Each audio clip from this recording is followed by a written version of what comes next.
Hi everybody, I hope everybody had a great day. I wanted to come on and show you my new video system. I'm hoping it's a lot brighter and a little bit nicer for everybody. I'm liking everything so far. I want everybody's opinion on it. Tell me what you think. And I think I'll be able to go from down and up. You can see my face, and then I'll be able to go down and do some live videos that way, which I'm going to start working on. And I'm hoping to have a live video this week with my new system. So today is kind of a practice run, but I wanted to go over the bundle of the week. And I said I was going to bring you a card, but I'm going to do the start of the card. This is going to be a two-part card thing. So tomorrow night I'll actually build the card, but tonight we're going to go over the bundle, talk about some things coming up, and we're going to do a little bit of coloring. I showed you a little bit about Stampin blends, but I actually want to show you how I color with them. And these images are perfect. They're quick and easy images. They're not a huge, big image that I need to color. So I could probably do the video in a short amount of time. So let's first start with going over the bundle. So this is our bundle of the week. It's a jar of flowers. I think I was calling it the wrong name. I think I was calling it a jar for every season. I don't know why, but it's called the jar of flowers, but it is in a whole suite of products, which I will go over with you a little later. But I want to show you the bundle and get to coloring, because that's kind of what tonight's going to be about. So the jar of flowers is a kind of a unique set. Not only does it come with a punch, which is the mason jar punch, which is really cool, but this stamp set is photopolymer, which, remember, I've said in other videos, photopolymer are our clear stamp sets, which are the best stamp sets for coloring. They don't give as much of they still give a lot of detail, but they're not as detailed as the rubber stamp sets, right? But these stamp sets are perfect for any type of coloring. And also because this stamp set is a reversible stamp set. So what does that mean? So in the stamp set, you're going to get two different sets of stamps. First one is our mason jar, which I'm going to show you right now. So this is our mason jar. I'm going to set this to the side so you can see, because I stamped it out because it's hard to see on a photopolymer. And remember, the nice thing about photopolymer is that they're clear, so you can line them up. Excuse me. I've got a dry throat today. So when you stamp it, you can see what you're doing. So let's say you don't get all the ink off on your first stamp. You can line it up and stamp it again, and should turn out as crisp as it can be. But the nice thing about this stamp set, it's a little bit different. So normally when you think of a stamp set, you stamp on the image that is etched in, right? Well, this stamp set, you can do both. This one, you can stamp on the etched image to get this image, and then you flip it over like this. It doesn't stick as well as the other image, but it does fairly good.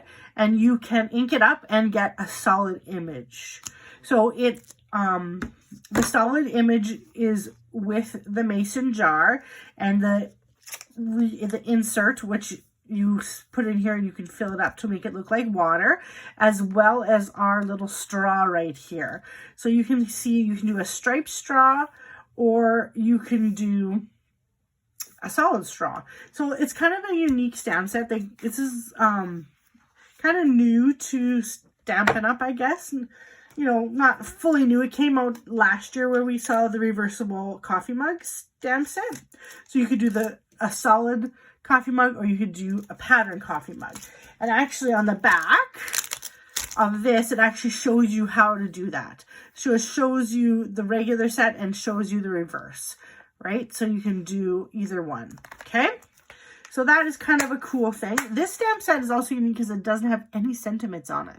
So you're getting just images, which is kind of nice sometimes to have, because you just like a lot of images, right? So you're going to get the 4 different bouquets. You're going to get the mason jar, which can go either way, right? You're going to get the insert to go inside. You're going to get the straw, the lid, and the stems, okay? And the bouquets kind of go with the seasons, but really could be used for any time of the year. Like this one has little holly leaves or berries and stuff that you could use for Christmas, but I would color that up and use that for a fall bouquet, whatever, right? You kind of get to color. So I really like this set because it's all different types of bouquets and it's small enough that you can color it up really quick.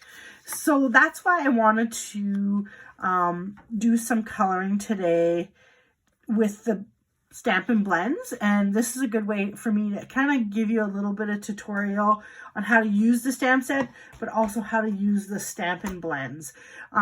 You could color this with really any medium you want. If you have just regular markers, if you have watercolor pencils, like a watercolor ink, whatever, you know, you could do whatever you want. But my favorite medium, and one that I'm really practicing on, is using alcohol markers, which are Stampin' Blends. So let's talk a little bit. As you can see, I colored this little sunflower one up here, but so today I'm going to color one of these to show you. I'm not going to color all of them because we'll be here for a while then. But the nice thing is with these little images, there's not a ton of, it's not a huge big image, so it won't take me as long to color and show you how to do it. So I'll color these in tonight with you guys. I'll do the one and then I'll finish them off camera, and then tomorrow we will build our card. A little bit about our blends.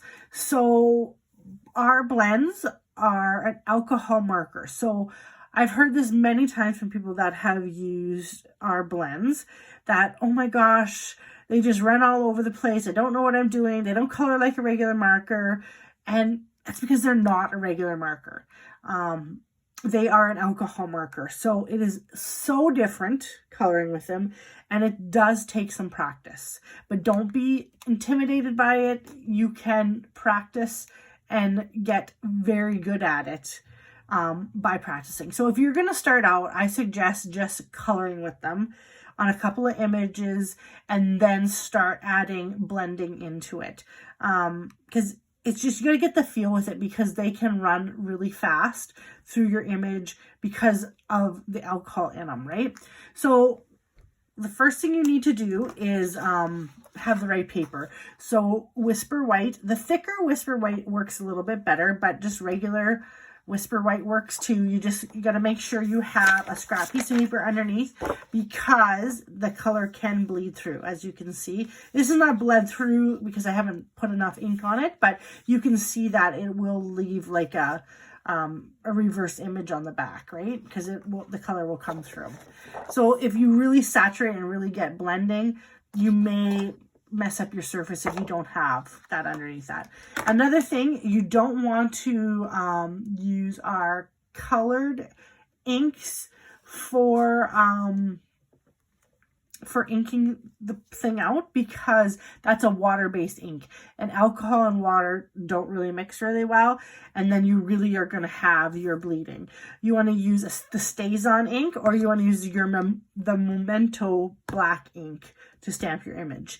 If you're really worried about bleeding on your paper and you don't have necessarily the proper paper, you can emboss the image and then color in between that, and then you don't have the bleeding as much. But if you're really careful, you should be okay. So remember, Memento ink, and make sure you have a scrap piece of paper underneath, okay?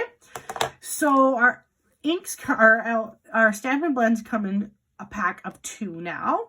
So you get a dark and a light. So this is Purple Posy, this one right here, and it comes in a dark purple posy and a light purple posy, okay? The next thing you want to know is it has 2 different ends, okay? There's the brush and the fine tip. The brush, I'm just going to color on the side here. really fills in. So this is really good if you want to color a background or you want to really fill in a big flower or something like that. This one puts a lot of ink out. So you got to be careful because it can bleed off, right? Because it puts so much ink on your paper, right? So I use this one mainly the most, which is our fine tip. And this one still puts lots of ink out, or alcohol ink out, but it's a little bit more controlled, right? So you're the one that are doing that. And when you're coloring a big image, you want to go, and you're blending, you're going to go in a circular motion when you're filling in an image, okay? Or you can flick if you want to add more detail. There's a lot of different techniques that you'll kind of see me use here. But that's kind of just a quick overview of the blends, of kind of like the ins and outs. You can mix and match the colors like I did on this image right here. I used the light and dark Daffodil Delight, and then I added a little bit of pumpkin pie, the dark pumpkin pie on the inside here to make it a little darker on it. So you can mix the colors, right? And still blend and still get a really flawless color, but it takes a little practice, right?